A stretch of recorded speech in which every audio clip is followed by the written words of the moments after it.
Ça, c'est la nouvelle stratégie de Washington. Après son échec vis-à-vis de la Fédération de Russie sur le terrain de bataille en Ukraine, Washington envisage dorénavant de combattre les relations bilatérales de la Russie avec les États africains, notamment et précisément avec ce puissant pays d'Afrique qu'on appelle l'Afrique du Sud.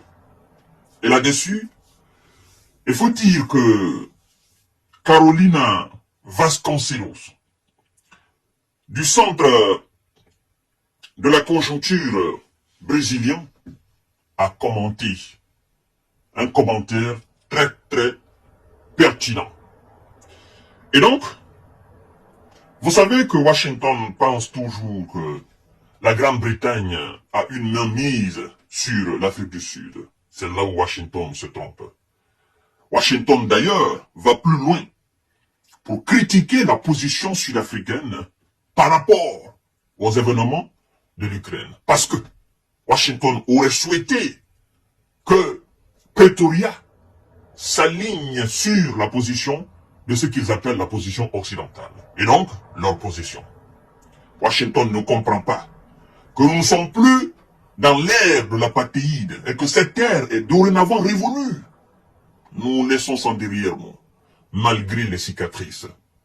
D'accord? Malgré les traumatismes, nous laissons ça derrière nous. Parce que nous sommes appelés à aller de l'avant. Et c'est dans ce contexte que les responsables sud-africains, indépendants et souverains, ont choisi leur camp. Ont choisi leur camp en renforçant leur lien avec la Russie, parce que ils estiment qu'avec la Russie, ce n'est pas une relation de dominant-dominé. C'est une relation de gagnant-gagnant. N'est-ce pas? Washington n'aime pas cela. Et donc, est en train d'envisager des lois pour stopper l'extension des relations bilatérales de la Russie avec les pays d'Afrique. Ils pensent toujours que nous sommes dans la colonisation. Et c'est là où ils se trompent. Écoutez le commentaire de Carolina. Elle dit, je cite, « La prépondérance de la Russie dans plusieurs pays, c'est-à-dire l'importance, la dimension que la Russie aujourd'hui prend, les proportions de la Fédération de Russie dans les pays d'Afrique qui trouvent que la Russie c'est un pays respectueux, d'accord, qui veut réellement coopérer avec les pays d'Afrique sur base d'égalité, sur base de respect et de considération. Les Africains, ils tiennent énormément au respect, à la considération. Surtout à l'honnêteté et la sincérité. Ils tiennent beaucoup à cela. Je parle des Africains d'aujourd'hui, dignes de nom. Je ne parle pas des vendus. Je ne parle pas des vassaux ou encore des nostalgiques de la France-Afrique ou de la France-Amérique. Je ne parle pas de ceux-là. Je parle des progressistes, des indépendantistes et des nationalistes qui veulent que l'Afrique enfin sorte la tête sous l'eau et qu'elle soit une Afrique qui puisse tenir tête à tous ceux qui sont en train aujourd'hui de la malmener dans tous les sens. Je parle de ces dignes fils d'Afrique. Alors, elle dit ceci. La prépondérance et donc la dimension de la Russie dans plusieurs pays sur les plans économiques, militaires, politiques et intellectuels influence directement les États-Unis. Les États-Unis. Cette dimension que la Russie est en train de prendre aujourd'hui dérange les États-Unis. Mais vous allez vous poser la question, et tout homme intègre, n'est-ce pas, doué d'intelligence, naturellement va se poser cette question de savoir, mais en quoi cela concerne les États-Unis? Nous ne sommes pas aux États-Unis, nous sommes en Afrique. Pourquoi et en quoi cela peut influencer, n'est-ce pas, les États-Unis? Naturellement. Je vous ai dit la fois dernière, et je continuerai à vous dire cela. Ces gens ne sont pas en train de se battre pour une question de ce qu'ils appellent la démocratie. Il n'y a pas de lutte démocratique de la part de l'Occident. Vous comprenez?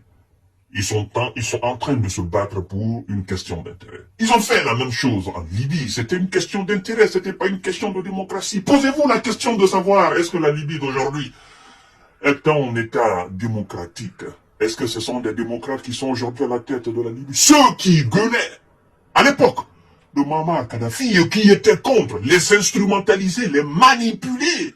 Ceux qui ont été, ceux qui ont reçu cette injection, n'est-ce pas, de la dose occidentale pour venir déstabiliser ce pays-là, ils sont où aujourd'hui? Ben, ceux qui étaient derrière, c'était eux, les Occidentaux, qui nous parlaient de démocratie, il faut enlever le dictateur. Et depuis le départ alors de ce qu'ils appelaient le dictateur, comment se porte ce pays-là? C'est ça, vous devez réfléchir à cela. À toutes ces bêtes naïfs, excusez-moi de l'expression, qui, en longueur de journée, ne cessent de nous parler. La démocratie, c'est comme si la démocratie était un tronc d'arbre et il fallait implanter dans tous les pays. Chaque peuple se bat pour sa démocratie. C'est pas un peuple de venir imposer une idéologie sur un État souverain et indépendant. Vous comprenez? Alors, c'est effectivement ça. La présence, l'importance que la Russie prend aujourd'hui auprès des pays africains. Ce rapport, n'est-ce pas, sincère, basé sur l'honnêteté, ça dérange beaucoup. Parce que, en fait, les gens ont compris, et ils ont compris depuis il y a longtemps. Vous comprenez? Que ce qui est considéré par ceux qui sont censés, ou ceux qui s'appellent occidentaux, qu'on appelle relations entre Occident et Afrique. En réalité, ça n'a absolument rien apporté à l'Afrique. Quand vous voyez aujourd'hui quelqu'un qui met de l'énergie, de la sincérité, de l'honnêteté dans son rapport, qui vient avec un discours concret, réaliste, et vous voyez que, c'est-à-dire, les actions suivent. C'est pas seulement le verbe, mais les actions suivent. Vous vous dites, ben écoutez, nous allons vers lui, parce qu'il vient vers nous, avec courtoisie. Et nous voyons les actes posés, ce sont des actes progressistes. On va pas se casser la tête à continuer avec des gens qui pensent qu'ils sont supérieurs à nous. C'est ce qui est en train de se passer. Et c'est ce qui dérange, naturellement, les États-Unis d'Amérique. Mais on va balayer cela. On continuera naturellement à balayer cela. Alors, la politique intellectuelle influence directement les États-Unis. Ces derniers envisagent des lois pour empêcher l'extension, n'est-ce pas, de ces partenariats. Partenariats russes. Ils envisagent, n'est-ce pas, de voter des lois pour empêcher l'expansion des partenariats russes avec n'est-ce pas, avec les pays d'Afrique, qu'ils considèrent comme mauvais et contraires aux intérêts américains, déclare-t-elle. Vous voyez? Ils ne considèrent pas les relations russes, n'est-ce pas, africaines, comme mauvais pour les pays africains, encore moins mauvaises, n'est-ce pas, pour la Russie. Mais, ils considèrent cela mauvais par rapport à leur intérêt. Nous ne sommes pas des Américains. Nous sommes des Africains qui ont des maux. Nous sommes des Africains qui ont des problèmes. Nous sommes des Africains qui aspirent à résoudre des problèmes et aller de l'avant. On ne se bat pas pour l'intérêt de qui que ce soit. On se bat pour nos propres intérêts. Donc, si eux, ils nous combattent ou ils veulent empêcher nos relations avec les autres États, parce que estiment-ils que cela empêche ou cela, n'est-ce pas, entrave à leur intérêt, mais ça ne nous regarde pas. Ça ne nous regarde pas. C'est pourquoi aujourd'hui, vous voyez on est en train de les chasser un peu partout dans les pays africains. C'est à cause du rapport, c'est-à-dire de la nature de leur relation avec l'Afrique. Vous voyez? Et la Russie ne force absolument rien parce qu'elle vient avec la sincérité et l'honnêteté.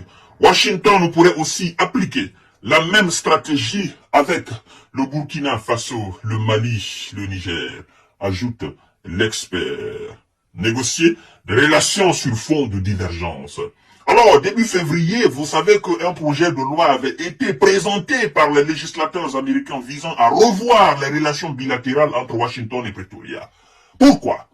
Sur fond de divergence géopolitique entre les deux pays. les États-Unis critiquent notamment le refus de l'Afrique du Sud de soutenir la position occidentale sur le conflit en Ukraine et craignent son rapprochement avec la Russie, la Chine et d'autres pays non occidentaux. Un positionnement qui pourrait porter atteinte à la sécurité nationale et aux intérêts de la politique étrangère des États-Unis, selon, n'est-ce pas, ce projet. Mais ça n'a rien à voir avec la crise. Ça, c'est le problème des États-Unis. C'est le problème de ceux qui veulent monopoliser le contrôle, qui veulent avoir le contrôle total sur ce monde-là. Or, nous ne voulons pas être contrôlés par un autre État. D'abord, nous voulons être contrôlés par nous-mêmes. Nous voulons contrôler nos États. S'ils prévoient de voter ces lois-là, ils vont le faire hors de nos différents pays. Parce que nous avons compris dorénavant qu'ils ne sont pas pour le développement de l'Afrique. Ils sont pour leur propre intérêt. Et nous n'allons pas rentrer là-dedans. L'ère de la colonisation, du néocolonialisme, de la domination est terminée. Ça, c'est révolu. Voilà, chers dames, chers messieurs, chères demoiselles, cette politique étrangère américaine, nous allons la combattre jusqu'au bout. Parce que nous sommes des progressistes. Nous avons quelque chose dans la tête et nous voulons voir clair dedans. Vous comprenez? Donc, ils nous laissent en paix. Mais puisque c'est des gens qui vont pas accepter de le faire, nous allons les forcer à le faire. C'est ce qu'on est en train de faire aujourd'hui. Nous allons les forcer à nous laisser en paix. C'est ça, en fait. Vous ne pouvez pas quand même nous... Est-ce que nous empêchons les États-Unis de coopérer avec la Russie? Quand, pendant même cette période de conflit avec l'Ukraine, n'est-ce pas, ils coopèrent pour monter dans l'espace. Est-ce que nous disons, mais écoutez, vous ne pouvez pas quand même nous empêcher de coopérer avec la Russie, pendant que vous-même, vous qui êtes en conflit avec la Russie, vous coopérez avec la Russie dans le domaine spatial. Mais vous êtes qui alors? Vous êtes alors des monstres. Vous voulez tout pour vous et vous ne voulez absolument rien pour les autres. Quand il s'agit de vos intérêts, vous êtes capable même de vous soumettre à la Russie. Pendant que vous êtes en train de fournir des armes à l'Ukraine. Et vous dites non, dans le domaine spatial, il n'y a pas de sanctions sur la Russie. Mais écoutez, nos rapports avec la Russie, ça n'a rien à voir avec vous. Ça n'a rien à voir avec vous. Vous continuez à défendre vos intérêts, nous allons continuer à défendre nos intérêts. Ne venez pas nous emmerder avec vos questions d'intérêt pour votre pays. Les pays africains se battent pour leur intérêt dorénavant. Vous comprenez? Personne en Afrique ne va accepter de baisser la tête maintenant. C'est œil pour œil, dent pour dent. Si vous n'êtes pas d'accord, vous coupez les relations et vous allez voir si nous allons continuer à exister ou pas. À tout à l'heure pour notre série d'informations de décortiquage. Partagez la vidéo dans tous les groupes possibles. Abonnez-vous sur cette page. Activez la cloche de notification pour ne plus rater mes vidéos. Très belle journée à vous.